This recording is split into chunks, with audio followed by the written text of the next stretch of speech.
さっきの地震怖かった？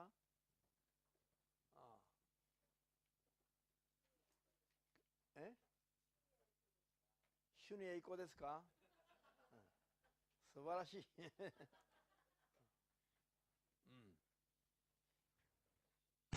잠시 전에 지진이 있었는데요. 지진이 일어날 때 그 지진에 삼키워지는 자가 있는가 하면 지진과는 관계없이 또 사는 자가 있습니다. 모세와 아론에게 반역하며 죄를 범하였던 사람들이 있었지요. 민수기 16장에 나옵니다만 그들은 일순간에 일어난 지진에 빨려 들어가 죽고 말았습니다. 할렐루야.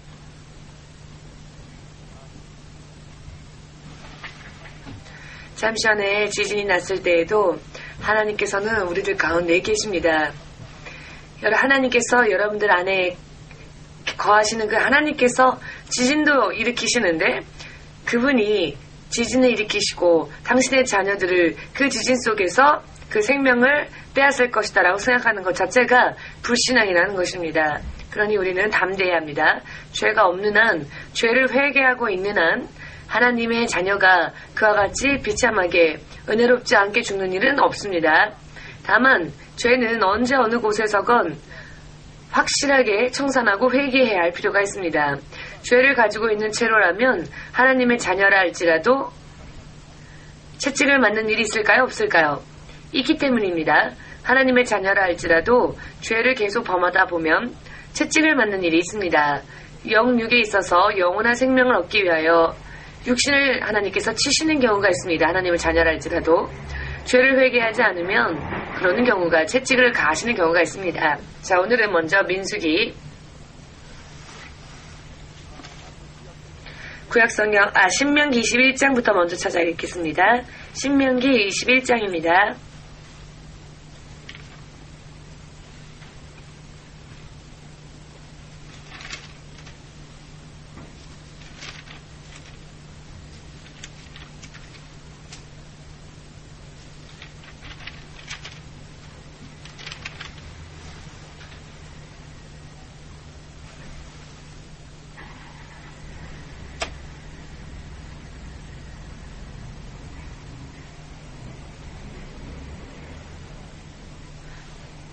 18절에서 22절까지 읽겠습니다.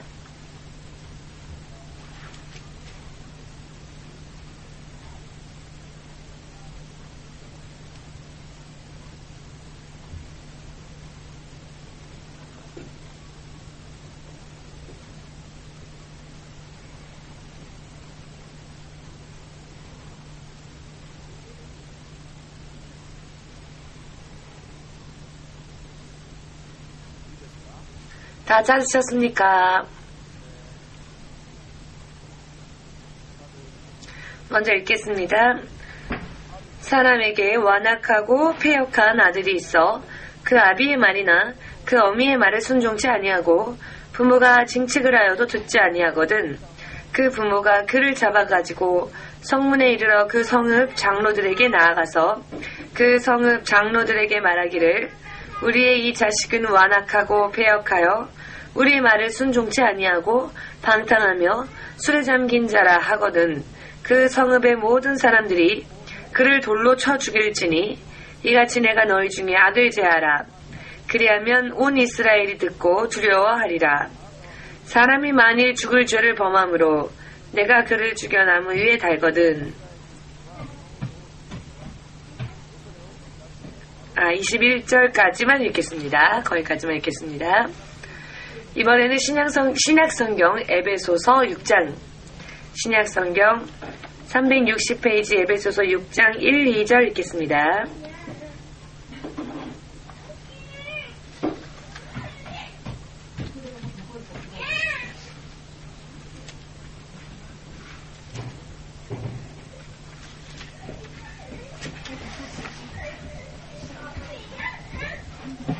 찾으셨습니까?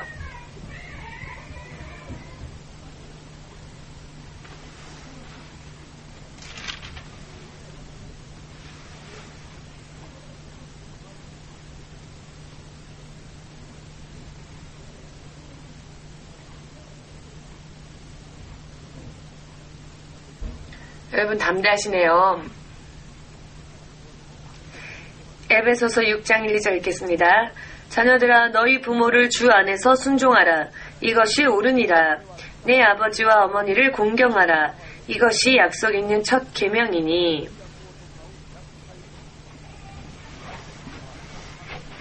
3절까지 읽겠습니다. 이는 내가 잘 되고 땅에서 장수하리라. 아멘.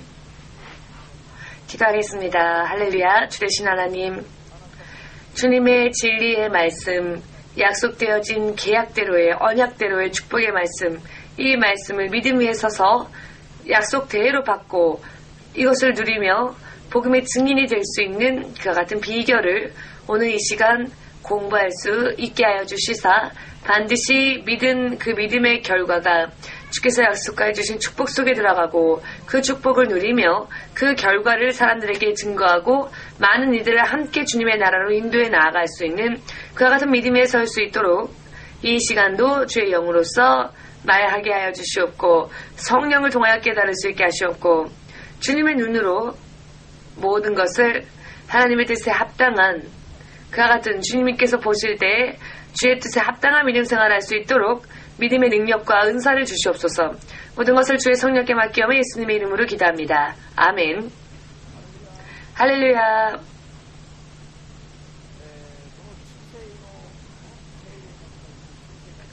이 충성의 열매는 사실 2시간 정도, 3시간 정도 공부해서 마치려고 하였는데 의외로 하나님께서 이렇게 인도하셔서 긴 시간들을 함께 지금 충성에 대하여 공부하고 있습니다. 그래서 하나님께 기도하였을 때 하나님께서는 이 세상이 마지막에 치닫고 있기 때문에 바르게 믿더라도 바르게 믿어야 한다는 것, 하나님의 계획을 성취하기 위하여서 하나님의 계획대로 바르게 믿고 알곡이 나오기를 하나님은 바라고 계십니다. 아멘.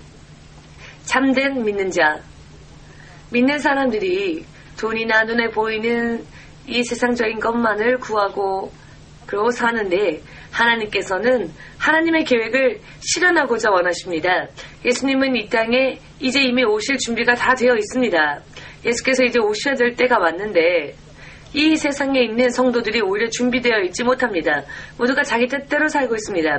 예수님을 믿노라 하면서도 그 이후에는 다 자기 뜻대로 살고 있기 때문에 하나님의 이와 같은 말씀대로 살고 주께서 다시 오실 길을 준비하고 기다리고 이렇게 있을 수 있는 사람을 빨리 우리가 키워내 나아가지 않으면 안 됩니다. 저는 처음 2-3시간 정도로 이 성령의 열매 중 충성에 대해서는 맞추려고 하였는데요. 하나님께서는 전부 다 가르치라. 그리고 진정한 참된 알곡의 믿음을 만들어라. 만들게 하여라 라고 가르쳐 주셨습니다. 우리가 지금 이 부분은 지난주에 공부하였죠. 이 부분은 실은 오늘은 10번째를 공부할 시간입니다. 그러나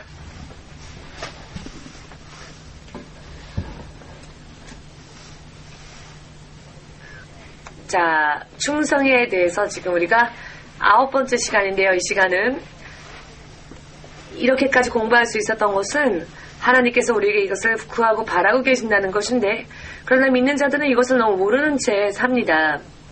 여러분들만큼은 진정한 여러분들 되시기를, 참된 믿음의 여러분들 되시기를 예수님의 이름으로 축복합니다.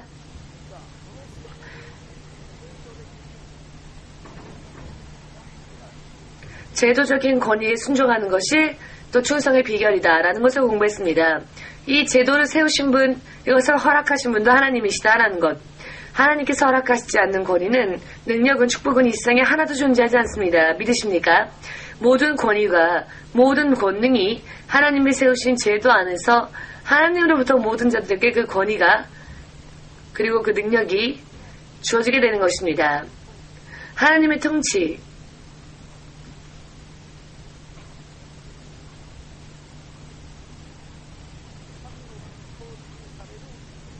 하나님께서 통치하시는 그 나라에서 영원히 사는 사람이 되길 원하신다면 이 하나님이 다스리시는 그 나라에서 영원히 살기 위해서는 하나님의 세우신 제도적 그 권위에 순종함으로써 하나님의 나라에 또 충성을 다하는 것이다. 이런 이야기인 것이죠. 아멘입니까? 그렇기 때문에 이 부분에 대하여 우리가 거스린다면 반대로 하나님의 나라에 대하여 반역하는 자가 되는 것입니다. 하나님께 등 돌리고 하나님께 배역하면서 하나님으로부터의 축복을 바란다는 것은 무리한 이야기입니다. 구체적으로 지금 우리가 공부한 대로 우리는 신자로서 하나님의 통치하에 사는 하나님의 자녀로서 이와 같은 부분들을 공부하고 또 지켜야 할 것입니다. 그러나 대부분의 믿는 자들은 이런 부분에는 관심이 없지요. 다만 어떻게 하면 장사도 잘 될까? 어찌하면 물질적으로 더 윤택한 풍족한 축복에 들어갈 수 있을까? 이런 것에만 관심들이 있습니다. 그러나 이것은 세상 사람들도 똑같이 품는 꿈입니다. 하나님의 사람들이 품어야 할 꿈은 하나님의 성령으로 약속되어진 것. 할렐루야. 다음 주까지라도 아멘 할 수 있으시기를 숙제로 내겠습니다.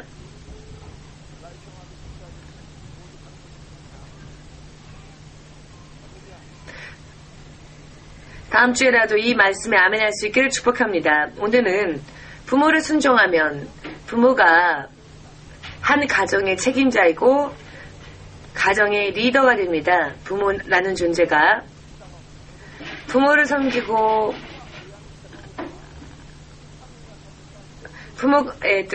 자녀들이 부모를 섬긴다고 하는 것은 하나님이 세우신 제도적 권위에 순종하는 것이다 라는 것을 알아야 하고 이것은 결국 충성을 다하는 일이 된다는 것을 알아야 합니다.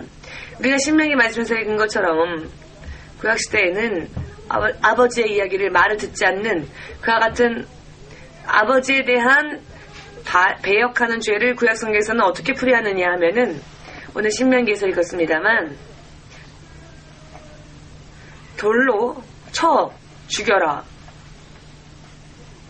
죄가 어떤 죄 때문에 그러느냐? 부모에게 반역하는 죄는 돌로 쳐 죽이라는 겁니다. 여러분, 부모에게 반역하면 돌로 쳐 죽어도 될 정도로 그 죄가 크다라는 것을 우리는 스스로 깨달아야 합니다. 부모에게 영적으로 볼 때에 지금은 우리가 은혜의 시대에 살고 구원의 시대에 살기 때문에 반역하는 그런 자녀라 할지라도 예수를 믿고 구원받을 찬스를 주시기 위하여 하나님은 길게 기다리실 뿐이지 그렇다고 해서 죄가 없다고 하는 것은 아니라는 것을 알아야 합니다.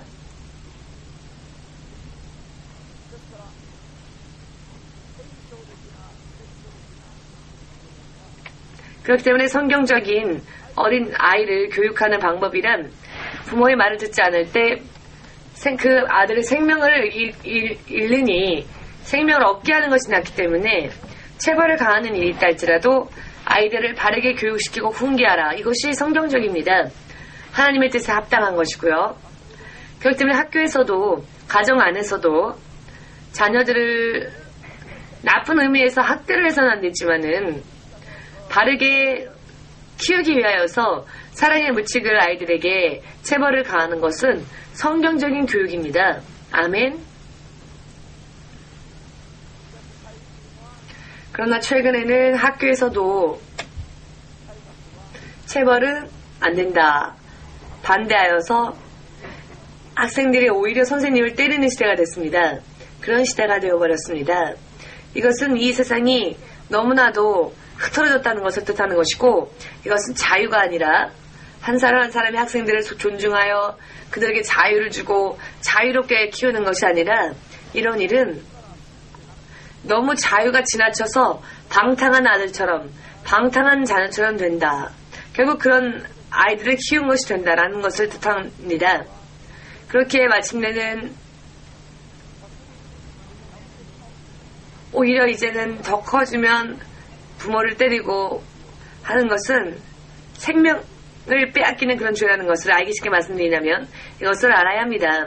신약 성경에서조차 부모에게 순종하지 않는 것이 부모를 공경하라가 첫째 계명이었죠. 이 지상에서 장수하기를 원하며 축복받기를 원한다면은 그 축복을 받기 위한 첫 번째 계명으로 부모를 공경하는 것이 있습니다.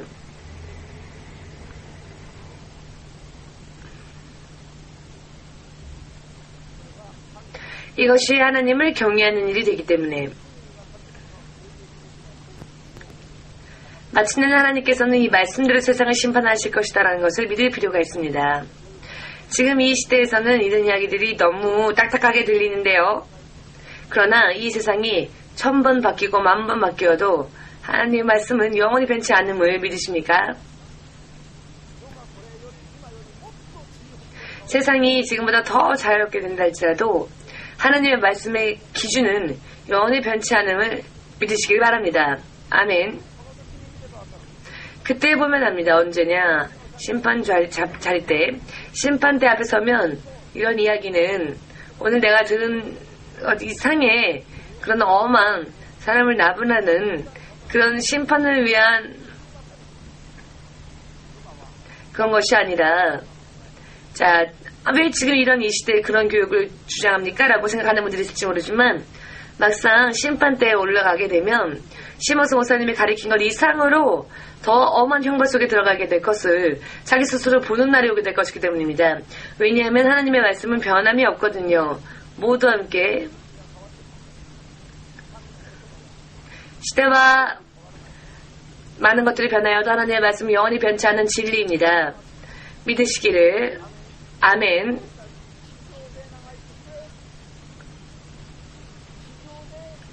이 땅에서 태어나고 이 땅에서 풍부해지고 그 가장 첫째 되는 비결은 무엇이냐? 그 계명은 무엇이냐? 부모를 공경하는 일입니다. 아멘 되십니까?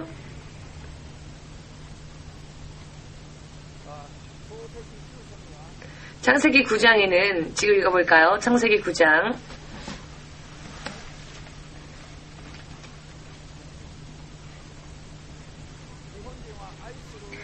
일본 분들은 사랑하는 자녀에게는 여행을 떠나보내라 라는 속담이 있지요. 여행을 보내서 고생시키라. 성경은 사랑하는 자녀는 채찍을 들라 라고 말합니다. 아멘.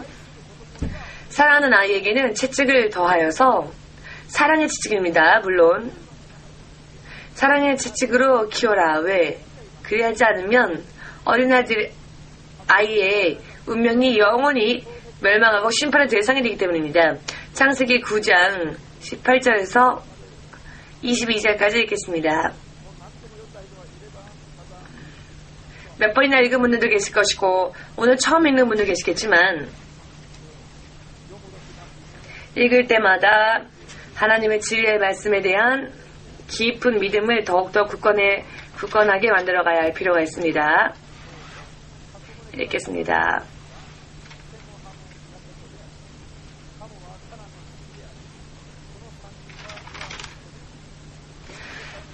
방주에서 나온 노아의 아들들은 셈과 함과 야벳이며 함은 가나안의 아비라. 노아의 세 아들로 쫓아 백성이 온 땅에 퍼지니라. 노아가 농업을 시작하여 포도나무를 심었더니 포도주를 마시고 취하여 그 장막 안에서 벌거벗은지라.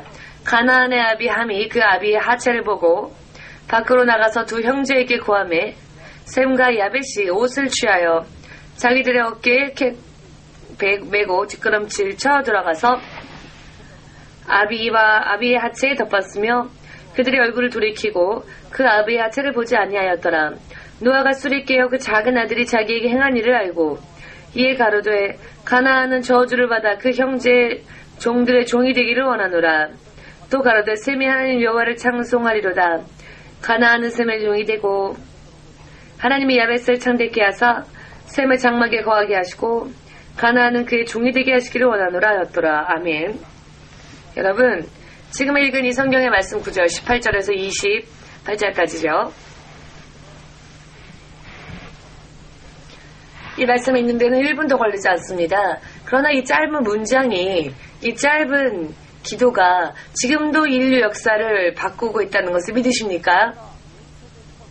이 말씀은 4,000년 전 지난 그 시대의 말씀인데 지금 이 2000년대조차도 이 말씀이 진실로 바로 이 시대의 사람들에게도 영향을 끼치고 있습니다. 절대로 그것을 잊어서는 안 될 것입니다. 이렇게 하울 저주한 내 아들을 자, 노아도 함도 그의 아들들, 노아의 아들들은 다 죽어 지금 이 땅에 없지만 그 당시 그들이 받았던 말씀은 지금도 살아서 역사하고 있습니다. 믿으십니까? 자, 그렇다면 이 말에, 이 말씀에 엔진이라도 붙어있으니까 역사하는 걸까요? 이 말씀에 엔진이 붙어있어서 말씀이 여기저기 돌아다니고 있기 때문에 그럴까요? 그렇지 않지요. 이것은 그저 글자입니다. 이것은 그저 글자이고 말씀일 뿐이죠. 그런데 이 세상을 창조하신 하나님께서 오늘도 이 말씀을 통해서 이 모든 세상을 지배하신다는 것을 우리가 알아야 할 것입니다. 노아는 확실히 포도밭을 만들어서는 그 포도밭에서 거둔 포도로 술을 만들어서 포도주를 마시고는 술 취해 잠들어 버렸습니다. 장막 안에. 그것도 벌거벗은 몸이 되어서. 자, 너무 술이 많이 취해서 벌거벗고 잠자는 적 있는 분이 계십니까? 자기는 모를 겁니다, 스스로는. 교수님 해본 적 있습니까? 그래도 자기는 모르죠?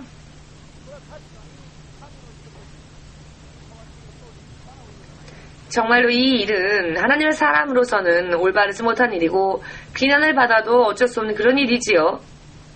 방탕한 일입니다. 술을 마시고 취해서 잔다는 것은.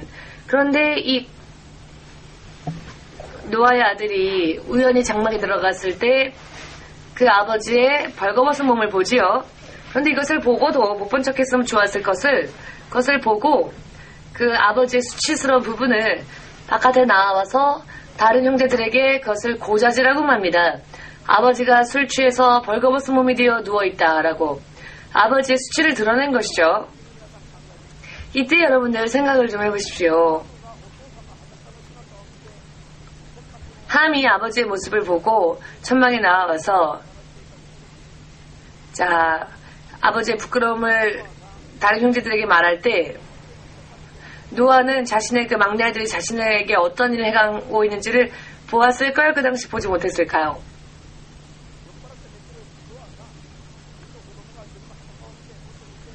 자, 술 취해서 잠이 들었던 노아가 자신의 아들이 밖에 나가서 자신의 부끄러운 부분들을 이야기할 거라고 그 당시 생각했을까요?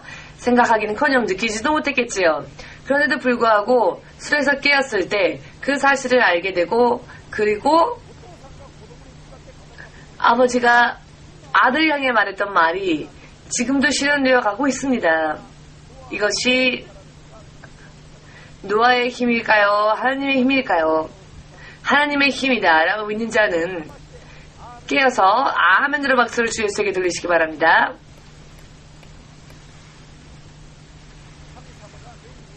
하나님께서 눈에 보이지 않는다는 이유 때문에 금세 우리 눈에 보이지 않는다는 이유 때문에 하나님을 무시할 때가 있는데 하나님을 무시당할 뿐이 아니고 만월의 여김을 받는 분이 아닙니다. 하나님은 눈에 보이는 그 어떤 존재보다도 더 두려운 그와 같은 불가사의 능력으로 이 세상이 끝날까지 역사하십니다.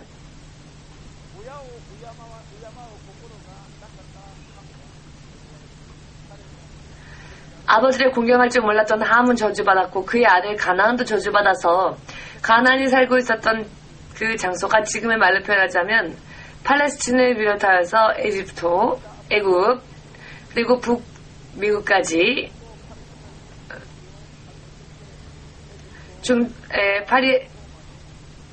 기타 북아프리카 쪽까지 지금 분쟁이 일어나는 그쪽 부분까지 영향을 끼쳤습니다. 하나님의 택하심을 받은 이스라엘 백성과 지금까지 총을 나누었던 팔레스틴 사람들은 모두 함의 자손들입니다. 이스라엘 민족을 애굽에서 구원해낼 때에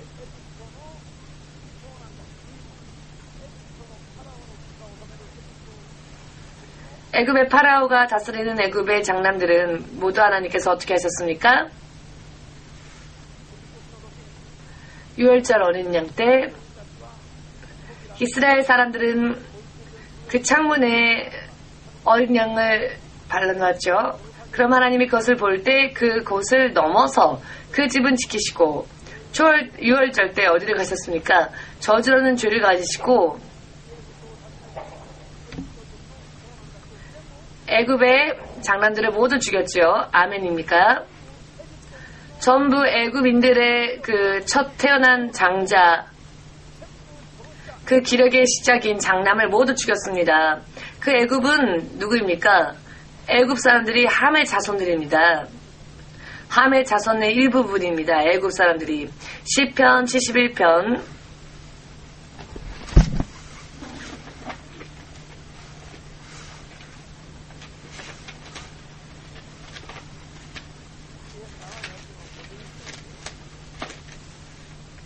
78편입니다.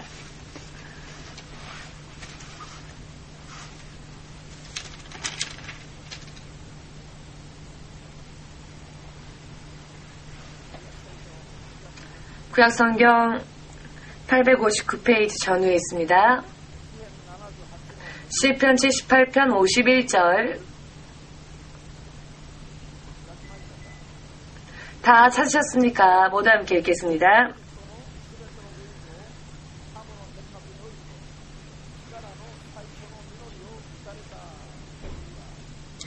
애굽에서 모든 장자 곧 함의 장막에 있는 그 기력을 시작을 치셨으나, 자, 함의 장막에 있는 그 기력, 애굽 사람들은 함의 장막에 있는 자들입니다. 즉 함의 자손들이다 라고 하는 뜻입니다. 믿으십니까? 이것이 계속 이어져서 오늘날에조차 하나님의 자녀들과 셈과 야벳의 자손들과 함의 자손들 사이에는 지금도 그 싸움이 끊이질 않습니다. 이슬람교 또한 마찬가지죠. 이슬람교와 기독교 사이에 싸움이 지금조차도 없어지긴커녕 더 격심하게 계속되어지고 있죠. 10년 전보다 지금이 기독교와 이슬람교의 전쟁이 더 치열해져 있습니다. 아멘이십니까? 이와 같이 함의 자손에게 이와 같이 하나님을 대적하여서는 반역의 죄를 범하고 더 심하게 그런 죄를 범하면서도 함의 자손의 운명을 세상의 마지막 때까지 바꾸어 놓아버린 자아가 보였던 그 실제로는 컸던 그 죄가 무엇이었느냐? 함이 자신의 아비의 하체를 보고는 밖에 나아가 아버지의 수치스러움을 드러낸 그 죄 때문이었습니다. 즉 아버지를 경외하는 마음이 없었다라는 뜻으로. 자, 모두 함께 고백해볼까요? 부모를 공경하지 못한 부분이 있었다면 지금이라도 깨어나서 그 죄를 회개하지 않으면 저주의 쇠사슬이 영원히 계속되어질 두려움이 있다. 믿으십니까? 자신의 자손 대대로까지 저주의 사슬이 지금처럼 이렇게 계속 죄의 저주가 자신의 아비를 섬기지 못했던 것으로 인한 자신의 그 불순종의 죄가 결국 결과로서 자신의 자손 천천대까지 이것이 영향을 끼치지 않도록 하기 위해서는 우리는 우리 때에서, 우리 시대에서 우리 조상들의 범한 죄를 먼저 철저하게 회개해야 할 필요가 있습니다. 회개하지 않으면은 눈에 보이지 않는 곳에서 계속 그것이 계속되어지기 때문입니다. 눈에 보이지 않는 곳에서 깨어있는데 저주가 찾아와서, 자, 어디서부터 찾아오는지 알 수도 없는, 영문도 알 수 없는 저주들이 자손 대대로까지 미치는 겁니다. 왜? 이와 같은 함은 이런 생각을 했을지 모릅니다. 정말 아무것도 아닌 대수롭지 않은 죄가 아닌가라고. 그 죄가 그렇게까지 심각한 결과를 초래할 거라고 생각했다면 그런 죄를 범하는 일은 없었겠지요. 예수님을 믿는 사람들 또한 이와 같은 죄를, 이게 이렇게 심각한 죄다라는 것을 알면, 아, 지금까지 이랬었던 죄는 회개해야 되겠다. 앞으로 내가 이런 일을 하게 되면 그것도,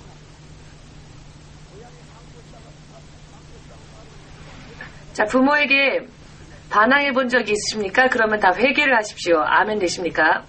그것 말고는 없습니다.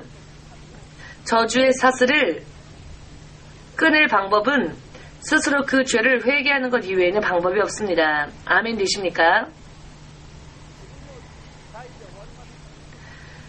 이것은 나에 대해서 끝나지 않고 자손 대대로 물려지기 때문입니다.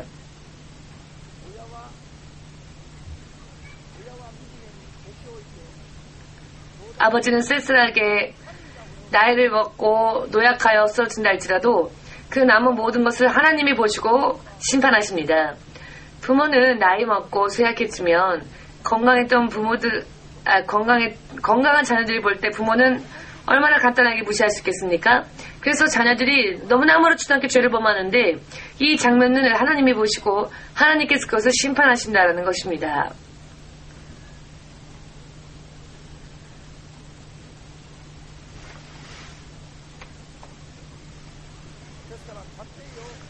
그렇기 때문에 가정을, 부모를 공경하지 않는 그런 아이들이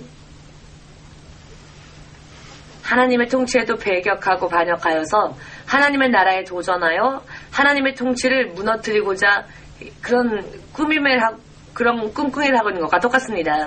그렇기 때문에 하나님은 제도적인 권위에 복종할 것, 순종할 것,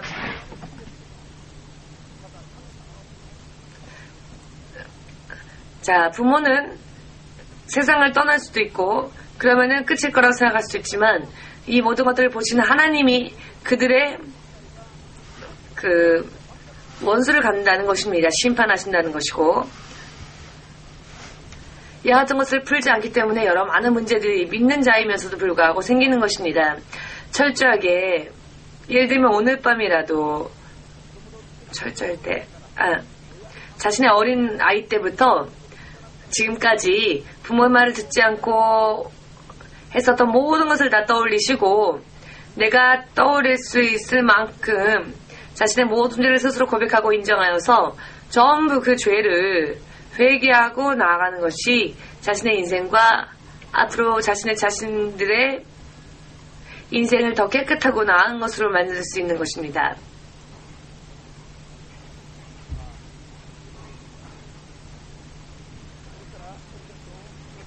에베소서 5장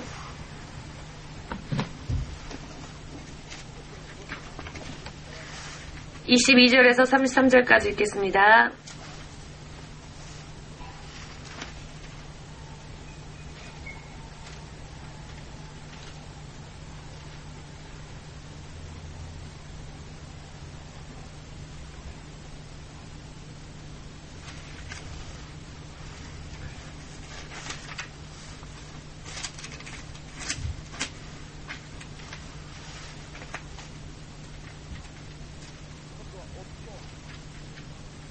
이번에는 남편에 대하여서 부부관계에 있어서 부부관계 속에서도 어느 쪽에게 더 제도적 권위가 주어져 있는가 하면은 남편 쪽입니다. 남편 쪽이 또 부인이 아니라 남편에게 제도적 권위가 주어져 있음을 알아야 합니다. 이런 설교를 하면 기뻐하는 사람들은 먼저 남자분들이시죠. 그리고 이런 이야기를 들을 때 싸움 걸고 싶어지는 것은 부인들이겠죠. 먼저 읽어보겠습니다. 5장 22절에서 33절까지 에베소서 찾으셨습니까? 읽습니다. 아내들이여 자기 남편에게 복종하기를 주께 하듯 하라. 이는 남편이 아내와 아내의 머리됨이 그리스도께서 교회의 머리됨과 같음이니 그가 친히 몸의 구주시니라. 그러나 교회가 그리스도에게 하듯 아내들도 범사에 그 남편에게 복종할지니라. 남자들이여 아내 사랑하기를 그리스도께서 교회를 사랑하시고 위하여 자신을 주심같이 하라. 이는 곧 물로 씻어 말씀으로 깨끗하게 하사 거룩하게 하시고 주의 앞에 영광스러운 교회로 세우사 티나 주름 잡힌 것이나 이런 것들이 없이 거룩하고 흠이 없게 하려 하심이니라. 이와 같이 남편들도 자기 아내를 사랑하기를 제 몸같이 할지니 자기 아내를 사랑하는 자는 자기를 사랑하는 것이라.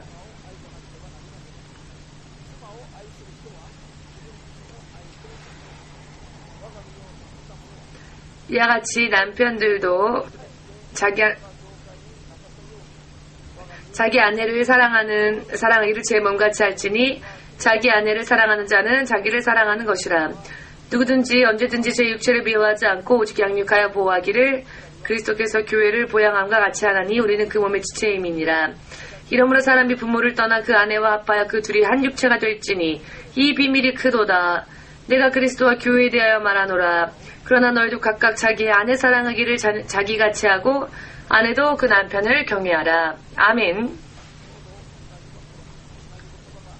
마침 같은 부분의 말씀 속에 남편에 대하여 또한 부인에 대하여 기록되어져 있는 말씀이 있으니 성경이 이렇게 기록되어져 있으니까 남편을 주님처럼 섬기십시오 라고 남편들이 부인들에게 말하면 부인들은 기다렸다는 듯이 아니 남편은 예수 그리스도가 자기 교회를 사랑하셨던 것처럼 남편들도 그 아내를 그렇게 사랑하라 라고 부인들이 그렇게 반항하겠죠.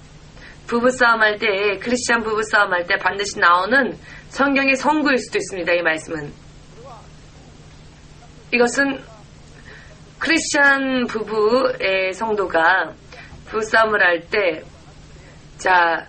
부부싸움할 때 어떤 구실 삼아라 하고 주신 말씀이 아니라 이런 말씀은 왜 주셨는가 하면 남편은 남편으로서 부인은 부인으로서 자신에게 주어진 각각의 입장을 지킨다면 제도적 권위를 인정하여 하나님께 충성을 다하게 되기 때문에 이런 말씀들을 싸울 때 자기를 지키는 어떤 말씀으로 성구로 이렇게 인용하지 마시고 부인들은 주님의 말씀을 지킨다는 의미에서 남편을 경외하고 남편들도 주님의 말씀을 지킨다라는 의미에서 그렇게 부인을 사랑해야 한다. 이렇게 이해하지 않으면 싸울 때만 이 말씀을 꺼내고 생각하고 인용한다면 안 될 것입니다. 그것으로는 의미가 없기 때문에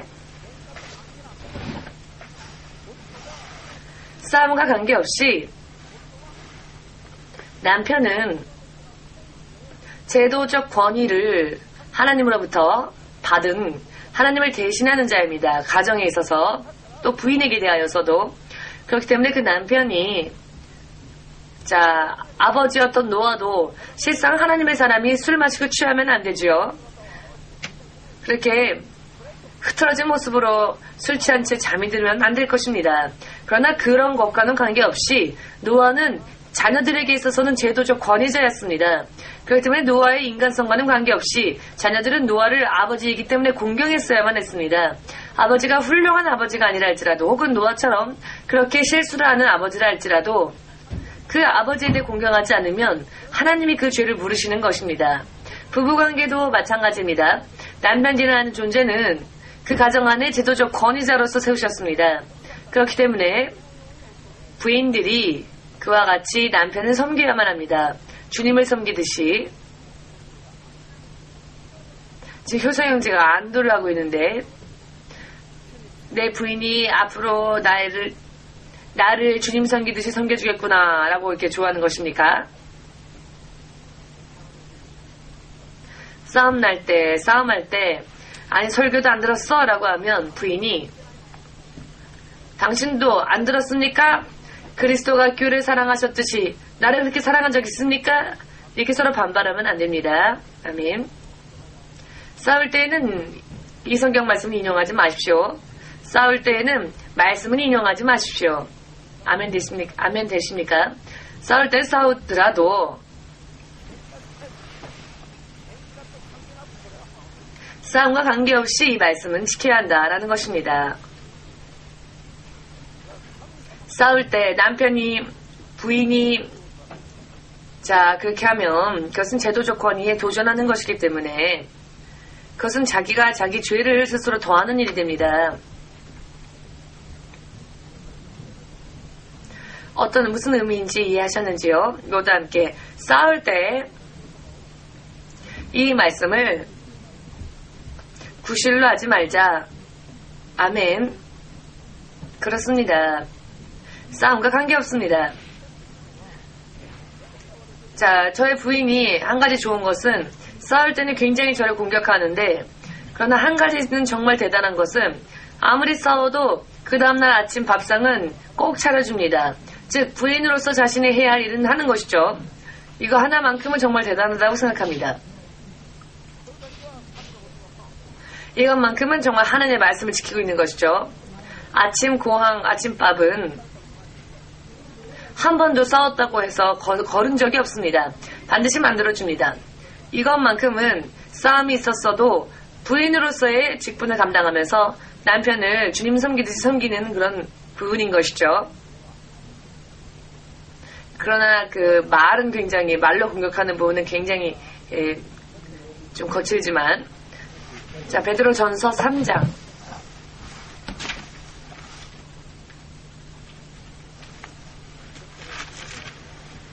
베드로전서 3장 1절에서 6절까지 읽겠습니다.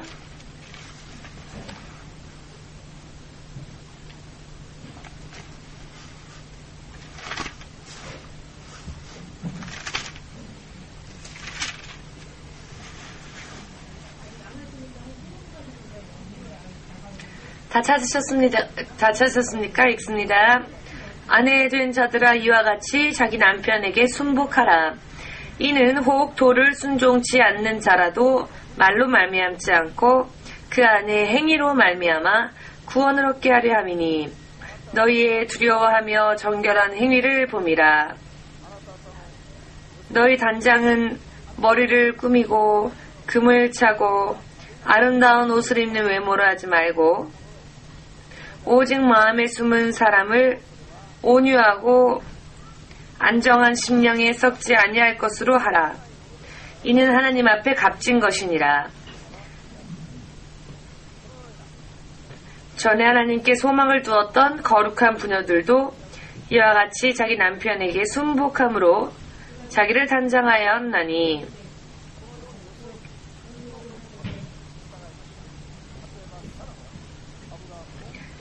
사라가 아브라함을 주라 칭하여 복종한 것 같이 너희가 선을 행하고 아무 두려운 일에도 놀라지 아니하므로 그의 딸이 되었느니라. 아멘. 할렐루야.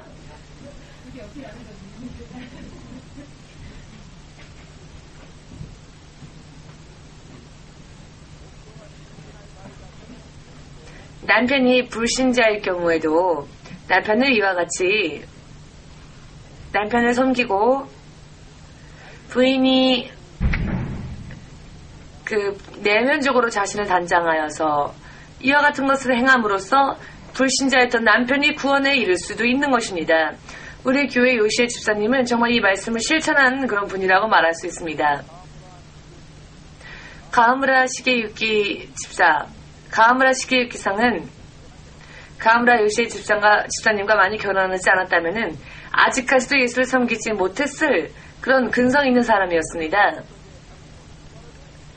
그런 남편임에도 불구하고 사라가 아브라함을 섬겼던 것처럼 요시의 집사님이 자신의 남편을 주님처럼 섬기며 따른 결과적으로는 남편이 예수님께 돌아오고 구원을 얻을 수 있게 되었죠. 이것은 하느님 앞에 확실히 간증할 수 있는 신실함을 토대로 한 진실입니다. 제가 생각해 보건대 이 말씀을 읽을 때 정말로 그랬던 부분들을 깨닫게 해주셨고 떠올리게 해주셨습니다. 이 말씀을 읽을 때 요시의 집사를 간증하여라. 우리 교회도 이런 말씀을 순복함으로써 이런 간증을 받은 성도가 있다라는 것을 간증하라고 감동을 받았습니다. 저런 근성 있는 사람, 절대적으로 하나님을 믿지도 않고 근성이 있어서 정말 힘들지만 그러나 이와 같은 남편이라 할지라도 주님처럼 섬기고 그 결과 가하무라 시게유키상이 예수님을 믿고 구원을 얻게 되었으며 예전에는 고노야로 바카야로 이런 말이 아니면 부인을 부르지 않았는데 부인을 부르는 호칭이 이제는 아이 엄마가 라고 하는 이런 말로 바뀌어졌지요. 사람들 앞에서도 거칠게 자신의 부인을 불렀던 그 호칭이 이제는 사람들 앞에 자신의 부인을 높이는 말로 우리 아이의 엄마라고 말을 하고 그리고 요셉사님이 없을 때에는 무슨 일이 있을 때 자신이 솔선수범하여 교회 일을 하는 것은 우리 부인의 얼굴을 체면을 좀 세워주기 위해서 그렇다라는 이야기를 요셉사님이 없을 때 저에게 몇 번이나 그런 이야기를 한 적이 있습니다. 멋진 주인 남편이지요. 이런 하나님의 말씀을 실제로 실천한 결과 이런 간증을 할 수 있게 된 것입니다. 할렐루야.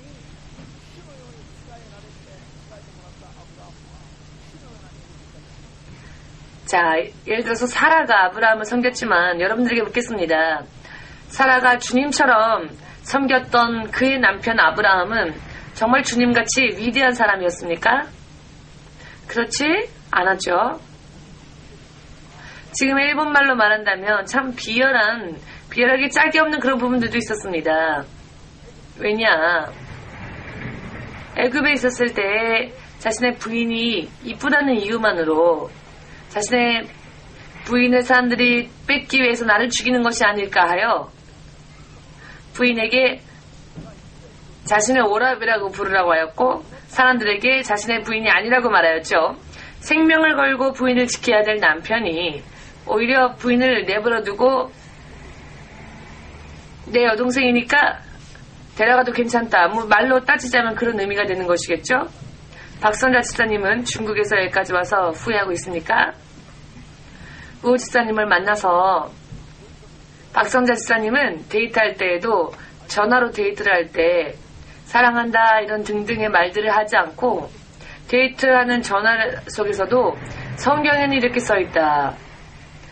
또는 찬송가 얘기 혹은 성령님 얘기 자, 연애할 때도 그런 전도로 부인에게 그렇게 부인을 대했답니다.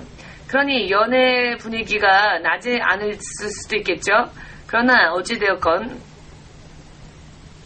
신혼여행도 자, 결혼을 했지만 먼저 남편이 한 달 빨리 일본에 오고 결혼한 지 얼마 안 돼서 한 달 동안 떨어져 지내고 그 후에 일본에 오고 했다고 합니다마는 어찌되었건 그렇다 할지라도 부인들은 어떻게 남편을 섬겨야 하느냐. 주님을 섬기듯 섬겨라. 그리하면 사라와 같이 될 수 있습니다. 사라는 누구입니까? 사라는 아브라함을 섬겼던 이 사라는 결국 아브라함과 똑같은 믿음을 가진 자로 인정받았습니다. 아브라함이 믿음의 조상이 되었다면 이 사라 또한 믿음의 조상인 것이고 세상에 있는 모든 여성들의 믿음의 모범이 되는 것입니다. 사라는 아브라함에게 몇 번이나 이혼하자 이렇게 말을 할 수 있을 만한 그런 이유들이 많이 있었죠. 그러나 사라는 아브라함을 마치 남편을 주인 섬기듯이 실제로 호칭도 아브라함에게 대하여 나의 주라고 표현하면서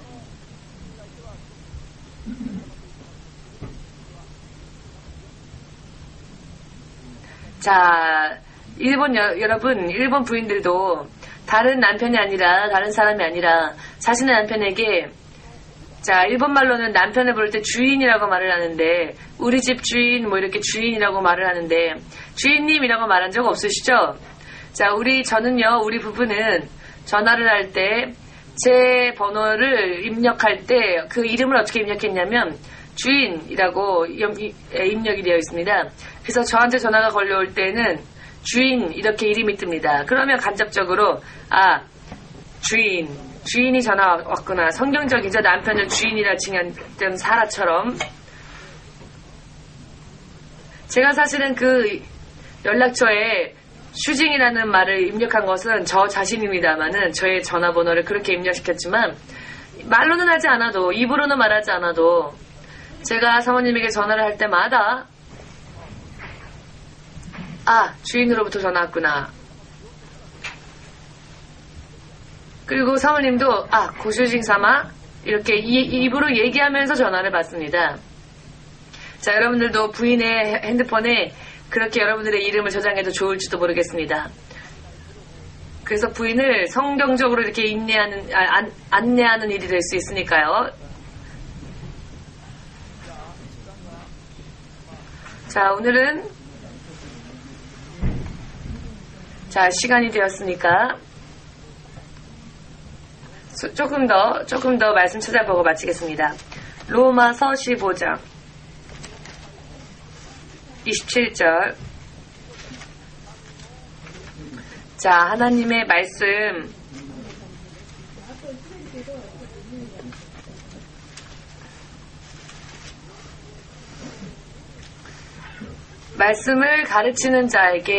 가르치는 자에게 누가? 배우는 자가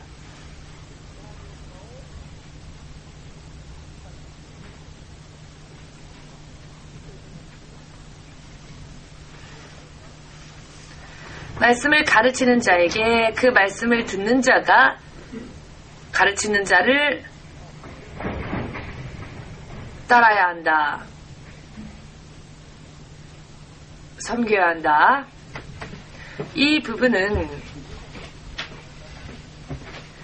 부분도 무시해서는 안 되는 부분이죠. 먼저 로마서 15장 27절 읽겠습니다.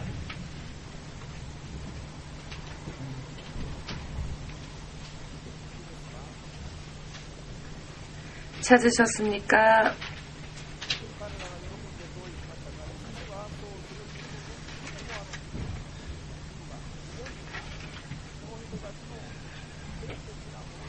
저희가 기뻐서였거니와 또한 저희는 그들에게 빚진 자니 만일 이방인들이 그들의 신령한 것을 나눠 가졌으면 육신의 것으로 그들을 섬기는 것이 마땅하니라. 여기서 이방인이라는 말이 나오는데요. 이방인들에게 빚졌다. 어떤 빚을 졌느냐? 영적인 것을 받았기 때문에 이방인들 안에 있는 육의 것으로 또 도와줄 의무가 있다. 누구를? 유대인을, 이방인들이.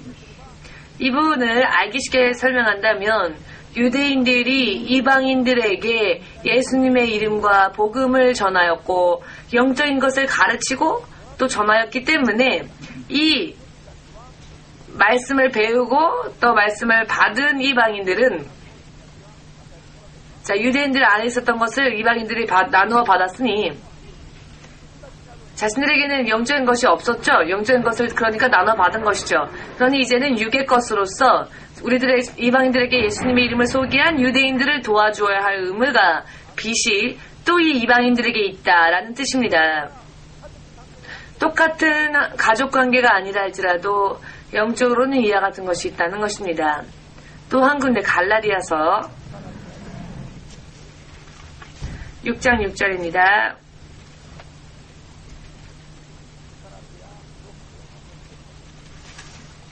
(6장 6절)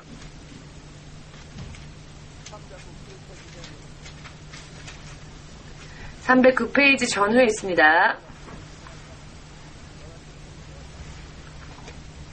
제 성경으로는 309페이지에 있습니다. 갈라디아서 6장 6절 찾으셨습니까? 읽겠습니다. 가르침을 받는 자는 말씀을 가르치는 자와 모든 좋은 것을 함께 하라. 할렐루야. 같은 사람이 있다 할지라도 같은 사람이 이렇게 있어도 만일 이 사람이 이 사람에게 말씀을 전하고 가르치는 입장이 있다고 합시다. 이 사람은 이 사람으로부터 말씀을 배우는 그런 입장에 있다고 한다면, 그리고 이 사람을 A라고 하고 이 사람을 B라고 한다면, A는 어떤 사람이 A입니까? 말씀을 가르치는 사람이 A라고 하는 사람이고, B라는 사람은 말씀을 배워받는 사람. 이런 관계에 있으면 똑같은 사람이라 할지라도 어느 쪽을 선비하느냐? 말씀을 가르치는 자가 말씀을 받는 자에게 섬기하겠습니까? 혹은 말씀을 가르침 받는 자가 말씀을 가르치는 자에게 섬기하겠습니까? 대답해 보십시오. 모두 함께. 말씀을 가르침 받는, 즉 듣는 쪽의 사람이 가르치는 사람을 섬겨야 한다. 이것이 또 충성을 다할 수 있는 비결입니다. 이것은 결과적으로 하나님께 충성을 다하는 일이 됩니다. 잠시 전에도 유대인들이 예수님의 이름과 말씀과 복음을 이방인들에게 전했다면 이방인들은 또 자신의 육의 것으로서 유대인들을 섬겨야만 한다라는 말씀을 읽었죠. 이것은 우연히 있었던 말씀이 아니라 성경이 이와 같이 하나님은 그렇게 하도록 확실히 가르치십니다. 또 다른 부분에도 그런 말씀들이 있습니다. 디모데전서 5장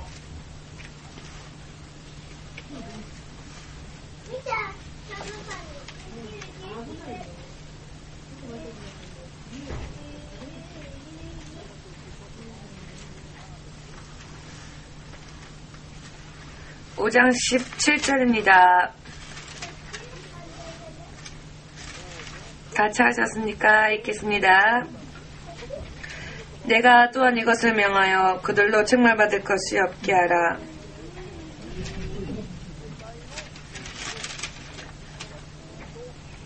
아, 17절입니다. 17절. 잘 다스리는 장로들을 배나 존경할 자로 알되 말씀과 가르침에 수고하는 이들을 더할 것이니라. 자, 말씀을 가르치는 자들이 집사이건 구역장이건 장로들이건 누구이건 말씀을 가르치는 입장에 있는 사람들을 어떻게 해야 하느냐? 존중해야 한다라는 뜻입니다. 이것이 또 하나님께 충성을 다하는 비결의 하나인 것입니다. 믿으십니까? 그렇기 때문에 여러분들의 구역장도 정말 소중한 사람들입니다. 여러분들이 구역 예배 때 구역장으로부터 말씀을 배우지 않습니까? 그렇다면 그 구역장을 구역원들이 섬겨야 하고 존중해야 합니다. 이것은 제도적인 성경의 말씀을 따르는 사람들이고 이것이 바로 하나님을 믿는 바른 믿음인 것입니다. 마지막으로 히브리서 13장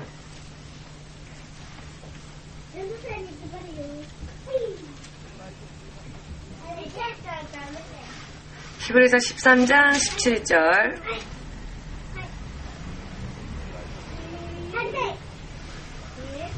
히브리서 13장의 17절 다 찾으셨습니까? 너희를 인도하는 자들에게 순종하고 복종하라. 저희는 너희 영혼을 위하여 경성하기를 자기가 회개할 자인 것 같이 하느니라.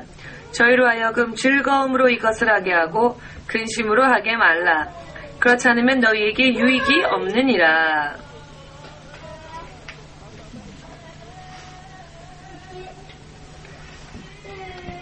아멘. 자, 마지막으로 이것으로 정리하고 마치겠습니다만은 이런 의미에서 모든 제도적인 권위를 가지고 모든 사람들을 리더하는 사람들을 어떻게 해야 하느냐? 그와 같은 사람들을 근심케 해서는 안 된다는 것. 근심케 하고 슬프게 해서 안 됩니다. 왜냐하면 저들에게 바로 제도적 권위가 있기 때문입니다. 저들이 하나님과 우리 사이에서 저들은 중개자와 같은 역할을 감당하는 그런 권위를 가지고 있는 자들입니다. 그렇기 때문에 지도자들을 근심케 하거나 슬프게 하거나 고통스럽게 하면 바로 그 자신에게 아무런 유익이 없다는 것입니다. 아멘 되십니까? 나에게 유익이 없다는 것입니다. 하나님께서 인정하여 제도적 권위를 준 사람을 근심케 하거나 슬프게 하거나 대항하거나 반항하면 자신에게 아무런 유익이 없다라는 것입니다. 이와 같은 것을 우리가 지키고 나아갈 때 믿음 생활은 바르게 되어집니다. 이와 같은 것을 지킬 때 하나님이 보실 때 진정한 믿는 자로 성장하는 그런 믿음의 사람으로 보이는 것입니다. 자, 마지막 시대 때에 예수 그리스도가 다시 오시면 10명 중에 5명은 데려갈 것이요 5명은 남겨지는 이와 같은 시대가 눈앞에 다가왔습니다. 똑같은 교회를 다녔는데 똑같이 예수님을 믿었는데 양쪽 다 하나님의 기준에 맞춰 하나님의 기준 속에서 믿음을 만들었다면 데려가겠지만, 그러나 반은 하나님을 따랐지만 반은 하나님을 따르지 못했다면, 즉 준비가 반밖에 되지 않았다면 남겨질 수밖에 없습니다. 이와 같은 날이 앞으로 우리가 살고 있는 우리 시대 가운데에 이런 때가 오게 될 것입니다. 지금 동북 대지진, 일본의 동북 대지진이 일어났지요. 그러나 이런 지진보다도 더 무서운 심판의 때가 우리가 살고 있는 시대에 임할 가능성이 충분히 있습니다. 저는 개인적으로 그것을 실제로 그렇게 믿고 있습니다. 문제는 그 날이 돌연히 온다는 것입니다. 이 날이 아닐까라고 생각하는 그날은 오는 게 아니라 아무도 예측할 수 없는, 예측 불가능한 그때 누가 생각해도 돌연히 그렇게 임하게 되는 것입니다. 누가 보아도 돌연히 임합니다. 오늘 밤에 온다 할지라도 그것이 돌연하게 느껴질 것이고, 내년이라 할지라도 모든 사람이 돌연히 찾아왔다고 생각할 것이며, 25년이 지나서 온다 할지라도 모두에게 돌연히 찾아온 것처럼 된 것일 것입니다. 기다렸다 하는 그때 오는 것이 아니라 아무도 생각하지 못했던 그때에 오게 될 것입니다. 그러나 준비를 끊는 사람들은 그 날이 도둑처럼 돌연히 임하는 것이 아니라 준비되어진 자는 돌연히 임하여도 올라가는 것입니다. 이런 준비를 하기 위하여서 하나님 이와 같은 것을 가르치게 하셨고, 여러분 생각해 보십시오. 노아의 자녀였던 함이 범했던 그 죄가 몇천 년이 지난 지금까지조차 그 죄가 아직도 역사하고 있지 않습니까? 저주가, 그 죄로 인한 저주가 아직도 역사하고 있지 않습니까? 여러분들 생각하여도 그렇게 심한 죄처럼 여겨지지 않지요?